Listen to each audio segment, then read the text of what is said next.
او بیا کوم څوک چې درود نه وایي د هغو دپاره څومره یعنی د افسوس خبره ده.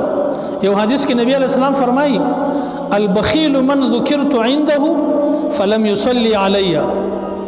وای بخیل هغه ته وایي چې د هغه په مخ کې زما تذکره وسي، زما نوم یاد سي، دی په ما باندې درود نه وایي، وایي دا سړی بخیل دی. بل حدیث کې نبی علیه السلام فرمایي یو صحابي ته فرمایي الا اخبرک بابخل الناس، آیا تا ته د انسانانو تر ټولو انسانانو غټ بخیل نه در وښیم؟ من ذکرت عنده فلم یصلي علی فذاک ابخل الناس. وای کم سړی چې د کم سړی مخ ته چې زما ذکر وشي، زما تذکره وشي، زما نوم یاد شي او دی په ما باندې درود شریف نه ووایي، وای دا سړی د انسانانو تر ټولو غټ بخیل چې دی هغه دغه دی په انسانانو کې. او یو حدیث کې نبی علیه السلام فرمایي، نبی علیه السلام وایي عجله رضی الله عنه روایت کوي، هغه وایي نبی علیه السلام یو ورځ د منبر په اوله زینه باندې پښه کښېښو، نو بیا ویل آمین. دویمه سړي چې پښه کښېږدوله ویل آمین، په درېیمه باندې ویل آمین.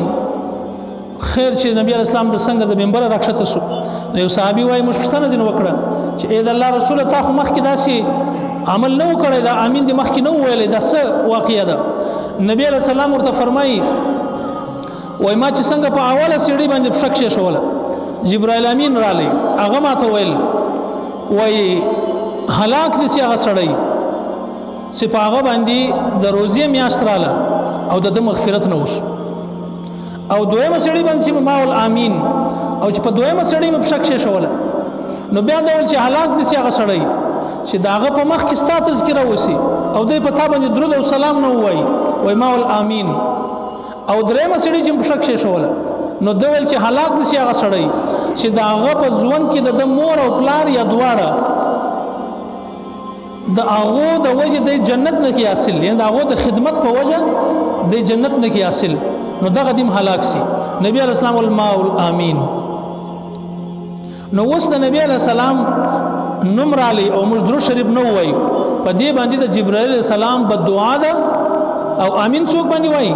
د امین معنا یا الله ته قبول کې.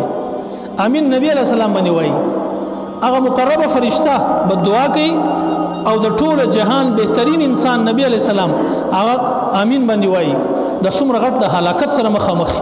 نو هر ټیم چې د نبی علیه السلام تذکره وسوه په هغه باندې درود شریف وایي.